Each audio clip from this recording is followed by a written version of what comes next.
Good morning, good afternoon, good evening, wherever you might be, and welcome to Sales TV, the Americas version.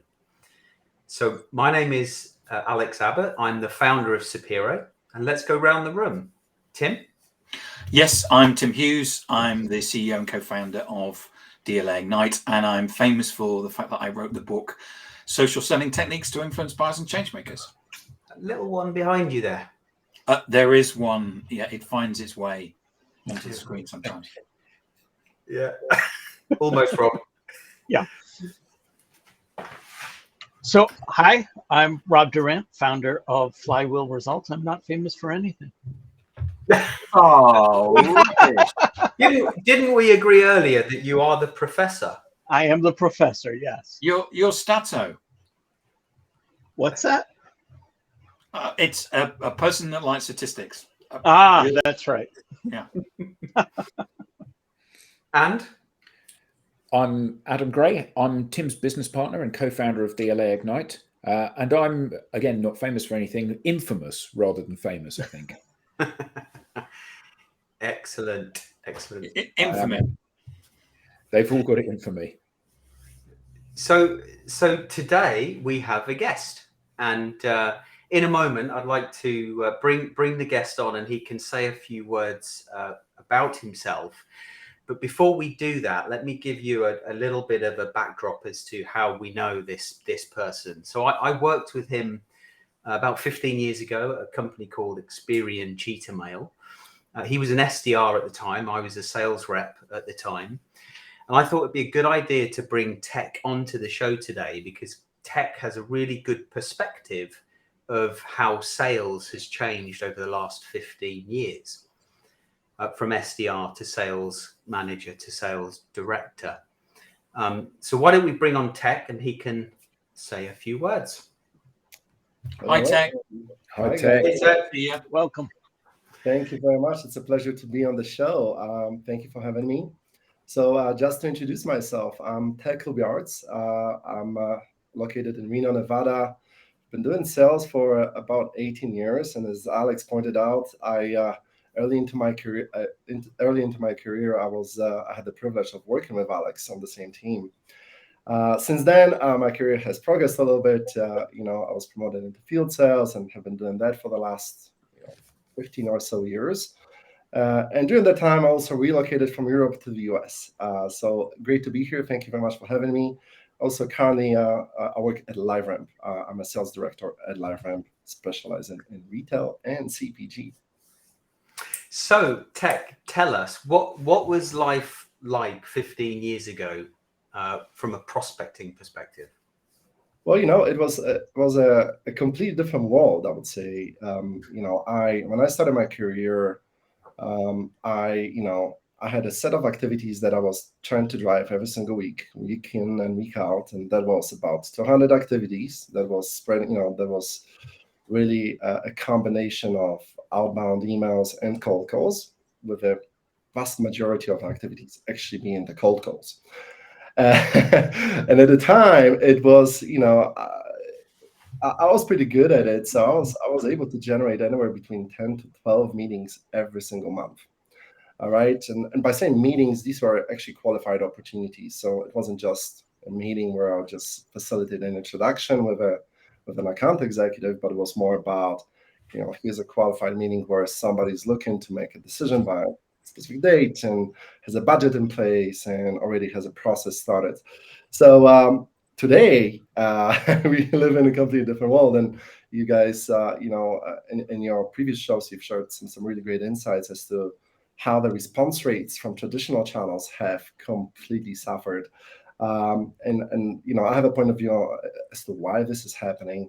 But yeah, we are in a different world today, and it looks like, the strategy, the type of activities, the type of skill set required to succeed in sales is vastly different than what it used to be. Yeah. I think there's potentially many SDRs and salespeople listening today, struggling to develop pipeline, struggling to have a conversation. not necessarily create a qualified opportunity. I remember years ago that, the role of the SDR or the BDR was to, in some cases nurture, create the conversation, take that right through to a qualified opportunity. It feels like things have changed so much that the role of the SDR today is more about just getting a conversation. We need to speak to someone, full stop. And no longer do they have the luxury of having enough conversations to create a series of qualified opportunities for the sales team to work on. What are you seeing in relation to that and working with SDRs in the last few years compared to previously? Well, I kind of feel, sympathy and empathy really for SDRs, because, this role usually is, it's a role that young, professionals trying to get into sales go for, right? That's an entry-level sales job. Yeah. Most of them having massive aspirations to be successful, make a lot of money. And that's really primarily the reason why people get into sales. They have the idea of being able to make significant amount of money very, very early into their career. But the challenge they face today is that they are given a bunch of tools, right? Where, they are trained on how to set up cadences.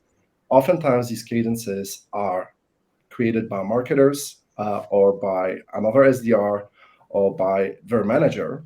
And they, all they do all day long is just really, try to find contacts on LinkedIn, sync it, with the CRM and create a list and put somebody through a cadence that consists of, 10, 15, 20, 30 different touch points that are automated. So I think this kind of relates to my previous point, which is why people are not responding to emails.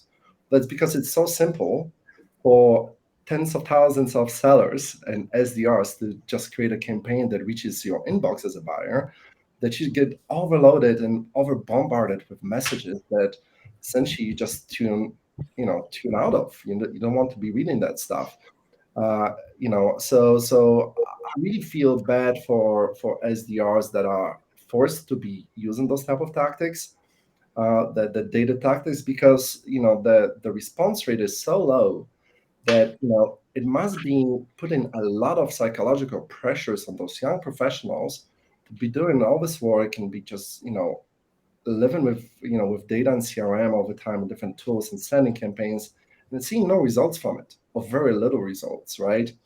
So in fact, I think most of them trying to getting into an SDR role, they're trying to become sellers, right? They want to be account executives, and if this is their first experience with sales, right, getting no response from people, it is a kind of daunting idea to continue with sales to many, right? And it's just makes it hard to get up in the morning and be happy going into work, right? Yeah. So I really think that that we have this this waterfall effect really of tools enabling SDRs and sellers to over bombard their audiences. Audiences responding to this by not responding to those messages and tuning out. And as a result, we have, people just, hitting the wall with their heads and not really getting the results that are tasked to deliver. And buyers being frustrated with the messages they receive constantly from sellers. Yeah. Tech, I want to pick up on something that you said, the campaigns that have 10, 20, 30 touch points. It reminded me of a study I had seen, this goes back 6 or 7 years now, talking about the average number of touch points needed to have a conversation was somewhere around 11. But the average number of attempts by a sales rep was 1.1. So it's no wonder the numbers weren't meeting. So to your point, automation has helped that. Only in so much as now automation means we as the recipients, we're getting touched a lot. I don't think we like all this touching at this point. That's harassment, bro. Exactly. The law of diminishing returns says that you cannot continue to do something and expect the same level of result. It's going to produce less and less of a result each and every time. Are we at that point now in sales? Have we surpassed that point now in sales? From my perspective, I think we are way past that point. And that's just really, reflecting on the recent, 3 years of my career or 4 years of my career, right?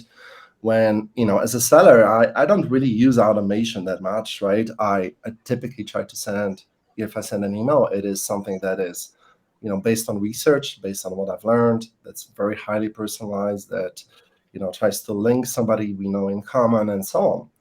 But even that gets buried in 100 or 200 other emails that that reach the recipient's inbox every single morning. And the more the more senior the executive is or the buyer is, the more likely it is that their inbox is 100% cluttered with this kind of stuff, and they probably have some sort of executive assistant going through that stuff to just to get to the emails that are important. So that being said, I started seeing diminishing returns 3 or 4 years ago very profoundly. And I didn't really know what to do with it at the time. I'm like, this is my process. This is what I've been doing for so many years, and it used to work. Did I lose my mojo? Am I not cool to talk to anymore? Right? You start asking yourself this kind of question. Am I the right company? Right? Is the stuff that we are selling, is it perhaps overcrowded in terms of the space? But really, I came into a realization that recipients or buyers, they no longer want to be hit with the messages in the inbox. They prefer to reach out to social media platforms, to resources online, educate themselves about the solutions, potential solutions that will solve and address their problem, and they tend to be more inclined to have conversations with subject matter experts, not salespeople, right? So what can you do as a seller to address that shift in landscape and this kind of newly formed demand of buyers of how to engage? You need to become the subject matter expert, and the only way you can do it is by really educating yourself, sharing your knowledge across social portals, and actually trying to create a brand for yourself that would actually attract buyers to come to you. Because trust me, if you're going to send 3 or 4 emails to somebody and they didn't respond, chances are that the 5th time you're going to send them an email with a similar message, they're going to completely even ignore your name in their inbox, right? So really, this is the paradigm shift we are dealing with that needs to be addressed. And as a result, I started focusing more on social selling, and that started delivering better results for me. So let me pause here for other comments. I'd be curious to hear how we have a great question from Ahmed. So what Yes. is the right way for SDR out of social media, email, and phone outreach at the current time? Tech, I'd love to hear your thoughts on that. Yeah, I think this is a great question. And I would probably try to look at the opportunity more, not as an opportunity to outreach. It's not, we're not talking about outreach, because outreach suggests that I'm going to compose a message and send it or communicate it to somebody in their inbox on social media or in their email or leaving a voicemail, right? This is more about, whatever you are selling, whatever your solution is, try to, identify and really well define the problems that it solves that are persistent or systematic for your buyers, right? And then, write an article, post something on social media, a video that educates your target audience about what it is that what problem you are looking to solve, or what are the different ways of solving a specific problem. Sharing insights as to the effective ways of addressing a specific systemic issue that your solution may solve for, right? And just really educate, right? So try to maybe shift your approach from I need to sell something to I need to have a meaningful conversation, identify a business problem, and be vocal about the business problem that my solution solves for, in different formats, whether it's video inside LinkedIn, or whether it is, posting articles with relevant research, with statistics, with insights, and also growing your network, right? And the chances are that by doing that, you will be perceived by your buyers or by your target audience as somebody who knows a lot about the subject, somebody who's trustworthy having a conversation with, right? Because you didn't try to bombard them with an email, but you have many articles, many videos on your profile that talk about the topic that they deeply care about. And when you reach out to them eventually, they may reach out to you. If you're an interesting person and they're in the cycle, or they're evaluating those kind of solutions. But if they don't, chances are that likely they'll agree to some sort of networking conversation with you, because they'll perceive you as a subject matter expert, not as a seller. That's it. Can an SDR? Oh, sorry, Tim. Go ahead. No, go ahead, Rob. Go on. Can an SDR be perceived as a subject matter expert? Do we just dismiss SDRs at this point? Yeah, I think SDRs can be subject matter experts. They don't necessarily need to create, lengthy articles about the subject or be doing their own research, right? But they can certainly educate themselves about the subject and certainly repost something with their own thoughts, composed in their own words about the topic. And in fact, even before the social selling idea came on the radar, many years ago when I was just doing email and phone outreach, my goal, because I really wanted to be promoted to a field seller, right, to an account executive, my goal was to really read as many white papers as I could every week whenever I had time for it. But I would have a target, like I need to read 4 white papers this week, just so that I could have a meaningful conversation when I get somebody on the phone, right? I need to know the subject. You cannot expect to be successful as an SDR if all you are doing is just pressing buttons. You need to really try to understand what your solution is doing, what impact it drives, for what sort of business outcomes it drives for your audience, and try to essentially educate yourself to a level where you are proficiently articulating your value proposition, right? And you sound smart. So to answer your question, SDRs by all means need to educate themselves about whatever they're selling, about the business problem they're solving, and become those solution experts. Otherwise, what is the value of having a phone call with them to the perceived, to the buyers? So Tech, I saw a comment on LinkedIn yesterday. And basically what the person was saying was that social selling takes a long time. And the reason for that is that it's based on hope. Because what you've described is what we need to do, rather than being proactive outreach, which is what most sales leaders would be expecting, is that we're going to put content out there and hopefully somebody will find it and then ring us up. Yeah. Which clearly we could be sitting there for 12 months. Yeah. Well, there is also another component to it is growing your network, right? So the type of outreach that you drive as part of social selling is connecting to people, right? So you request a connection request, send a connection request to your target audience, ideally, bringing up in that request something that's relevant. And when you send a connection request, is that connection request where you basically pitch your products? No, it shouldn't be. It should be a connection request that suggests, hey, we have a mutual connection, right? Or we both know somebody, or I used to work with John that I see you're connected to.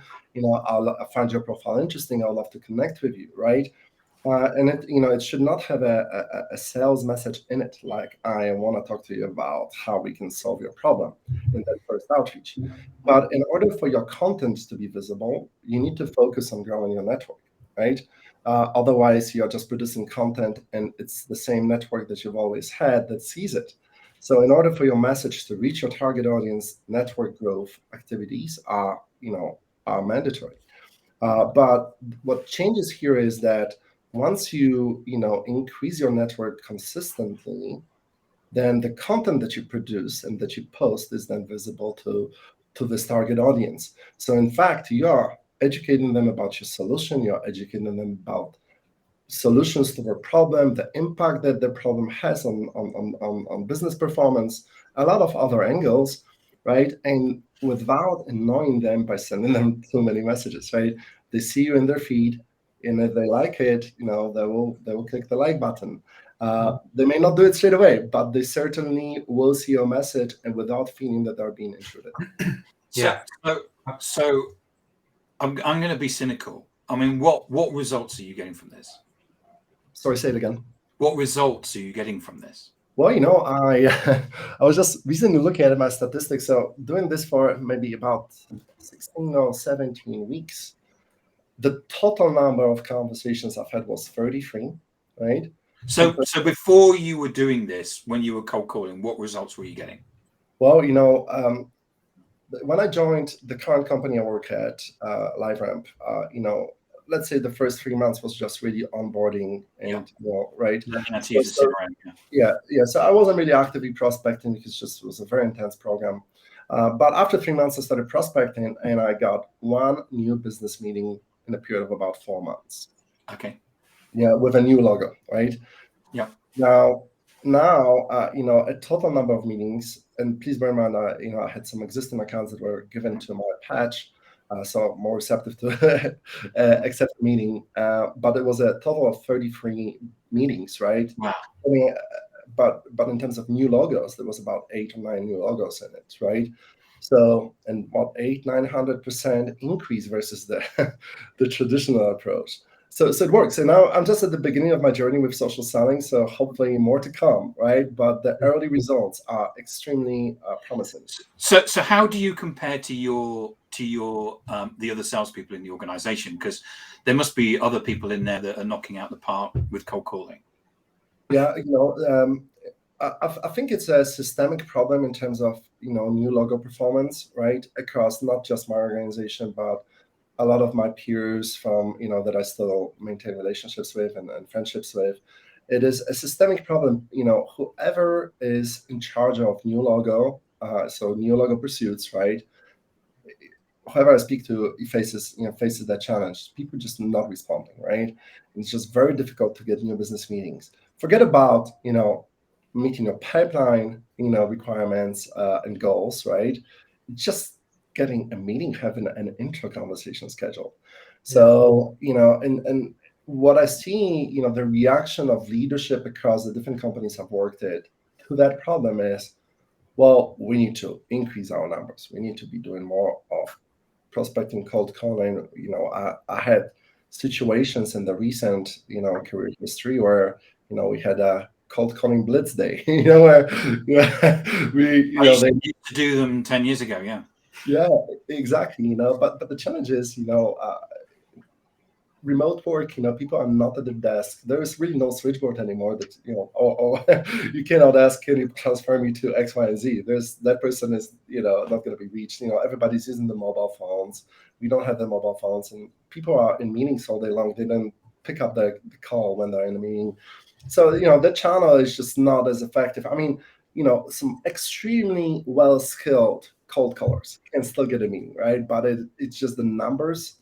The raw numbers have diminished so much that I'm not sure if it's worthwhile the effort. Yeah. I want to push back there, Tim. Adam, you're on mute, I think. We can't. You're on mute, Adam. Who knew? Hey, 4 years of doing stuff remotely.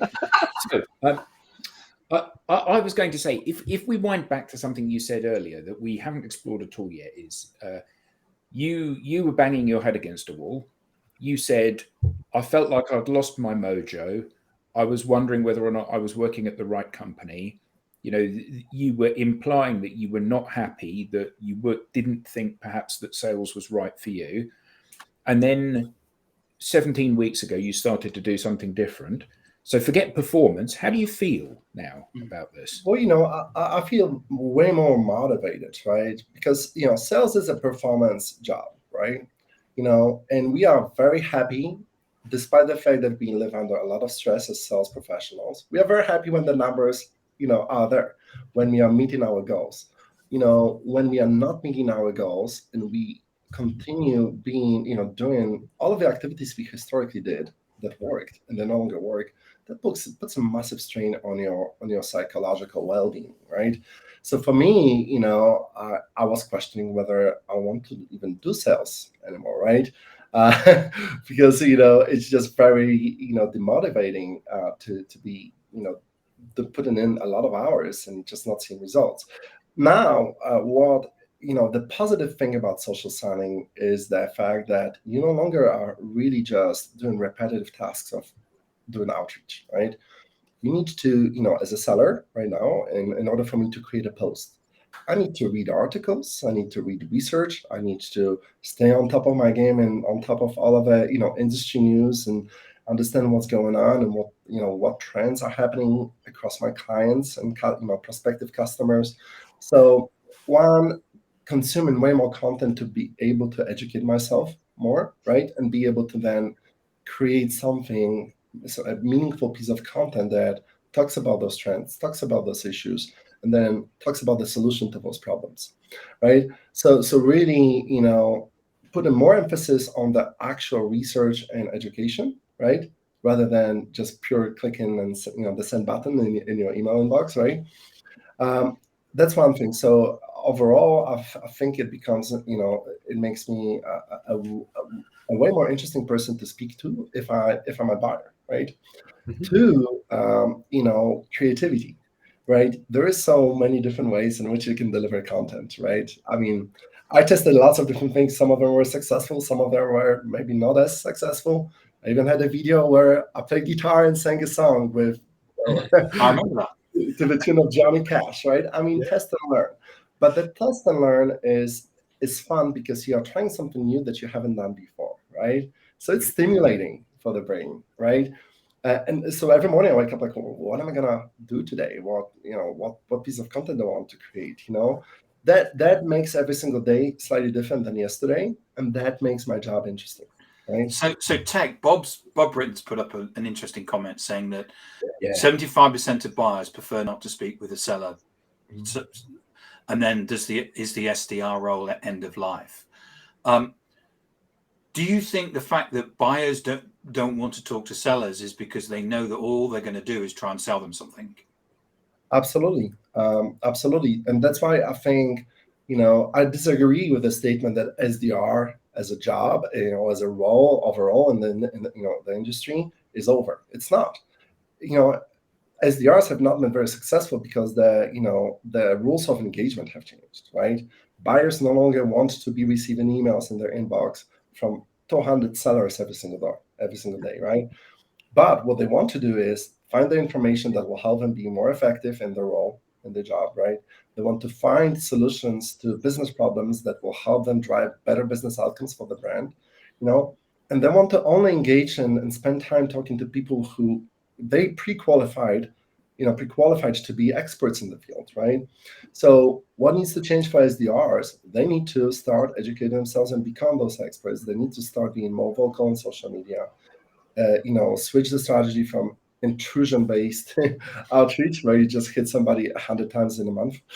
Maybe I've exaggerated here, but many times, right? 50 times. And focus on adding value by sharing interesting research, interesting things, right? That this buyer will be interested to hear about, right? And then have them come to you, and if they don't come to you, they're at least more likely to accept, a networking conversation, but perhaps you're not going to be selling to them straight, but understand what is keeping them up at night and try to, if you have a solution for that, then you can position it, at some point during the call. But the idea of,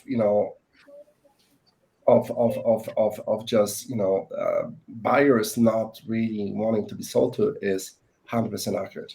Yeah, I think so. I've got an interesting story. So I'm 100% with you that the role of the SDR has changed, or it needs to change if it hasn't within an organization. And speaking with one of my sons who has been able to demonstrate within an organization that he's got two very senior meetings, one with the CEO of a company, and he got some feedback to say, you've managed to get a meeting. You've done more in this small period of time than the previous guy before you did in the entire time he was with us. And then someone from another region reached out to him and said, "Love what you're doing. Can you send me your sales cadences?" He said, "What?" He said, "Can you send me your sales cadences?" He said, "Well, I don't have a cadence. It's a method. It's a method." and the method is largely what you're describing there, Tech, is becoming that, reading a lot of stuff so that he's an expert, but then taking the time to insert himself into conversations on social media with the right people about the topics that are relevant to them and their customer. Yeah, absolutely. And at the end of the day, my recommendation to SDRs is test it, right? I mean, I would never try to switch my strategy without, testing it first, right? So, maybe start with, giving yourself some sort of target for every week, educational activities, right? So I'm gonna read, at least 2 white papers, or and then I'm gonna try to turn at least one of them into a post, right? Start with that, and if you start seeing that, you enjoy doing this more than just doing repetitive tasks, right? Yeah. 2, that probably is going to help you increase your visibility as an SDR across your own organization, right? Because you'll be doing something different than others, right? Which obviously also helps with this other, main goal really of trying to become an account executive. Let's not forget that most SDRs go into that role with a view to become salespeople in the future, right? Most of them are out of college.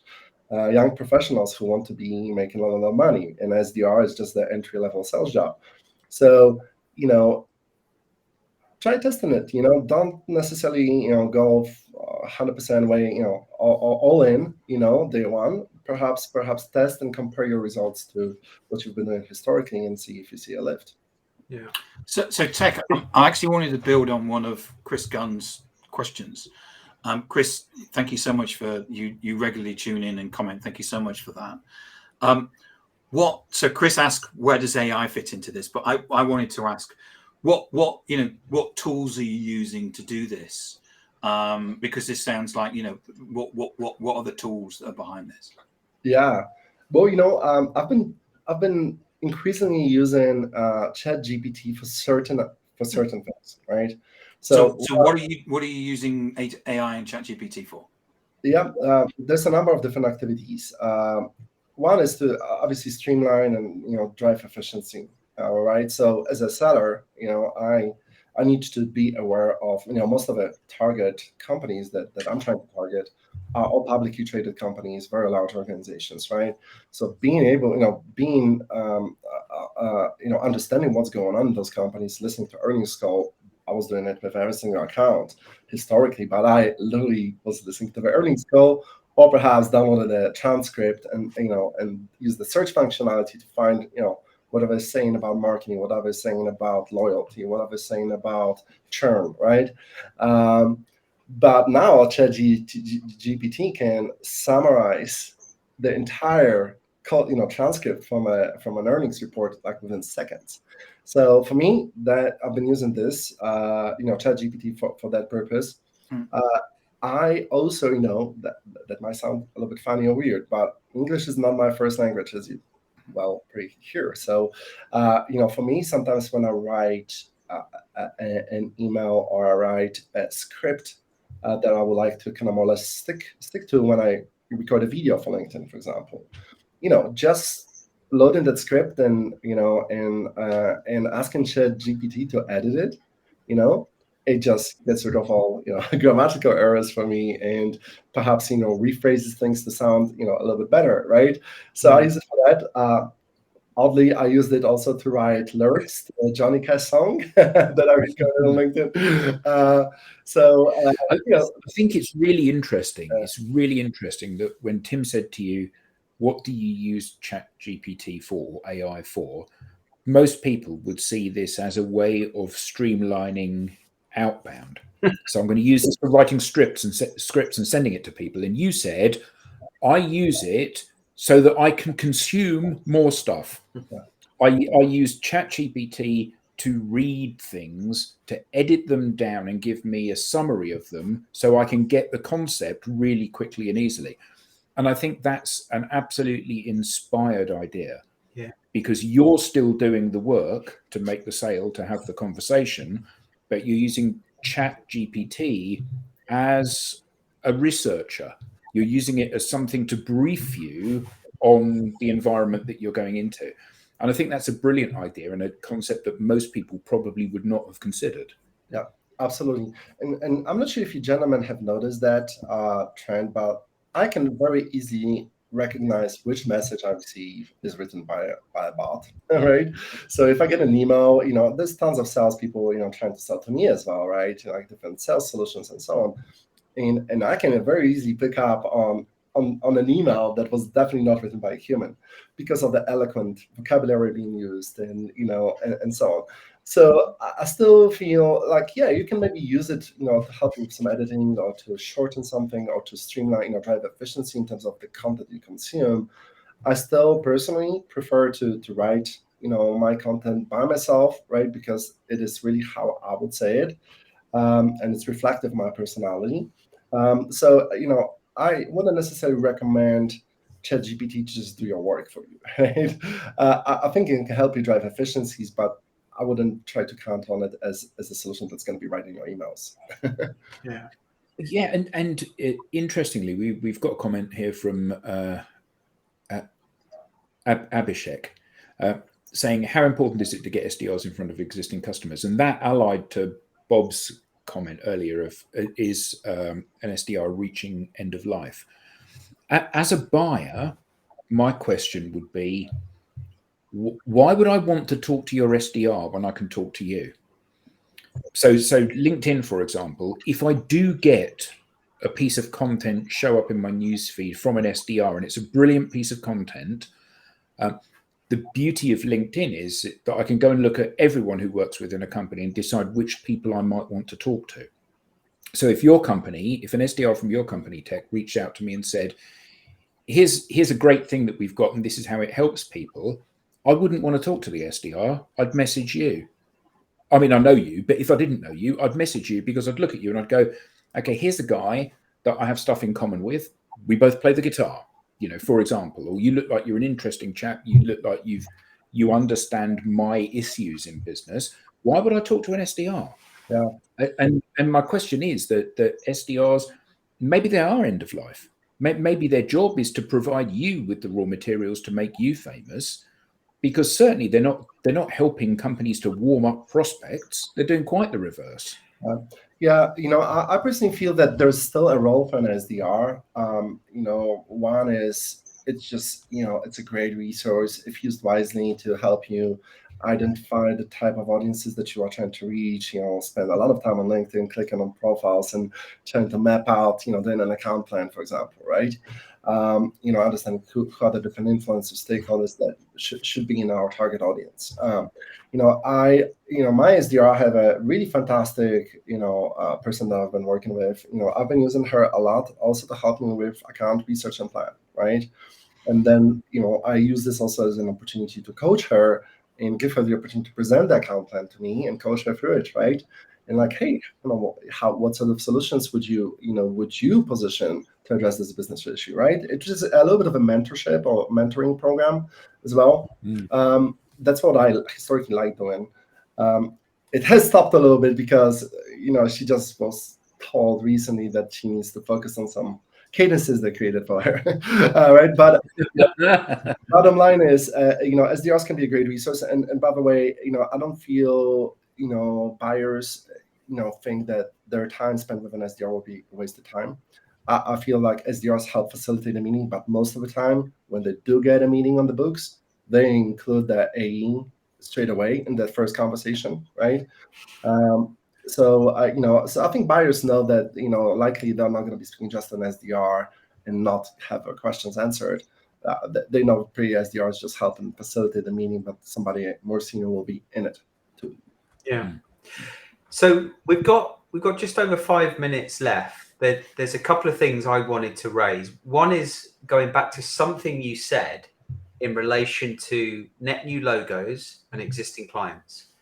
And I agree that it's hard to create meetings and opportunities with net new logos. I don't think there's any organization that I've spoken to or sales leader that I've spoken to in the last 6 months that isn't focusing on that. But But you said something which I'm not sure I agree with in relation to clients and it being easier to get meetings with existing clients. Maybe with the contact that you're familiar with or the person that's familiar with your company. But I still think it's hard, if not harder, to develop additional relationships with multiple stakeholders within an existing client because you're kind of stuck with them. Yeah. I don't know if you agree with that. No, I do agree with that. So, good point, Alex. I'm not trying to suggest that it's very easy to get meetings with an existing client, because oftentimes it happens that, if somebody bought a solution from the company 3 years ago and they've been renewing it, and you get on the account today, or, you've been on it for a few months, you're dealing with a practitioner that is living inside your solution, right? And clicking different buttons and using the functionality. Whereas the relationship on the decision-making level, the executives that hold the budget are not necessarily involved in the day-to-day of the product, right? So you don't really have a relationship with them. So it is a challenge because, you're trying to sell them additional capabilities. You're trying to expand the relationship, but you have no relationship, although they are an existing customer, right? Yeah. So it is fairly challenging too. There's ways around it. You can potentially offer up, a quarterly business review, or some sort of lunch and learn. When you bring in a subject matter expert to talk about something, you bring in food. This way, you get the executives in the room at least for a few minutes, right? Introduce yourself. If they show up. If they show up, yeah. Well, and thinking about social selling and how you're using that as a concept, as an approach to increase your visibility across the organization. Yeah, absolutely. But I do agree with you, Alex. It's not as easy as it sounds. It does require quite a bit of prospecting, relationship building activities to actually get meetings with existing customers at the right level. Yeah. Are you familiar with the term multi-threading? Yes. Yes. Okay. Good. And so when you think about those 33 meetings that you've had, I'm making a big assumption that it's with more than one stakeholder within an organization. Is that a correct assumption? Yeah. So how do you see social selling and multi-threading? Because for years I didn't call it multi-threading, stakeholder management, complex, business development. But it was vital that you built relationships with more than one stakeholder, because more than one stakeholder is influencing the purchase decision. How are you finding doing that when you haven't yet met that individual? And do you see social selling as a key part of multi-threading today? I think it should be. That being said, I'm not sure to be very frank with myself and you, I'm not sure whether I've been utilizing that strategy to its full potential when it comes to multi-threading. But there is, definitely an opportunity, for you to create content that is more relevant to different types of roles and buyers. So to a technical buyer, you may want to, maybe create some posts and content that's relevant to them. To an analytics buyer, in my case, for example, I sell marketing solutions and advertising solutions. So usually we have tons of analysts, data analysts, data scientists involved, marketers, as well as IT professionals, right? So these three personas, I think it's important to try to create content that addresses all three. And pairing, and I guess with a complex B2B sale, you've got a team. It's not just you. So pairing people off with the right stakeholders on the customer side. Absolutely, and that's when you already have a meeting. Then you bring in the right stakeholders to make sure you can address, the needs and the questions that that of every stakeholder involved on the buyer side. But just to get the meeting, right, when you are using social selling and and trying to just get a meeting, right? You maybe spoke to a person in marketing, but you haven't spoken to anybody from IT. You haven't spoken to anybody from analytics. Then obviously creating content that's relevant from the angle of the persona is key. Yeah. And I have to jump in there because we've got less than a minute to go. But this is a great topic, and I think there's even opportunities for organizations to pair people off within the sales team and potentially the right stakeholders on the buyer's side, So it's not just the sales rep that's doing social selling, but it's the team that is doing social selling to increase the chances of engaging with the right stakeholders on the buyer's side and pairing those people off early so they start to trust the different people that think and look more like them. Yeah, and to that point, Alex, I 100% agree. But and I think for this strategy to be really that effective, you need an executive sponsorship within the company, within the sellers organization, to create encourage the type of behavior, right? When you are the single person within the organization that's doing this, right? It is very difficult to convince your teammates and colleagues, hey, I want you to start doing social selling. It has to be sponsored, and it has to have an executive mandate, right, in order for this to really take off across the organization. 100%. So on that note, I want to thank you for today. Thank you, Ted. Brilliant. Thank you very much. Brilliant. Thank you. Thank you for having me. It's been a pleasure. And thank you to our panelists. Thank you to the audience. I would like to leave the audience with a small challenge today, because we've had some great questions, some great comments from different people, too many to name. Seems like we've got some leadership in the audience, as well as potentially some sellers and SDRs. So my challenge to you is, if you haven't already done this, have a look at your territories, have a look at your target accounts, and see how many people you're connected to on LinkedIn within each account. Is it one person? Is it 4 person? Is it 100 people? And have multi-threading in the back of your mind when you're doing that. Because if you're not well connected within an account, you're essentially invisible to that business. Cool. Great advice, Alex. Thank you all. Have a great Thanks, everybody. rest of the week. Take care. Thanks. That was brilliant. Thank you so much.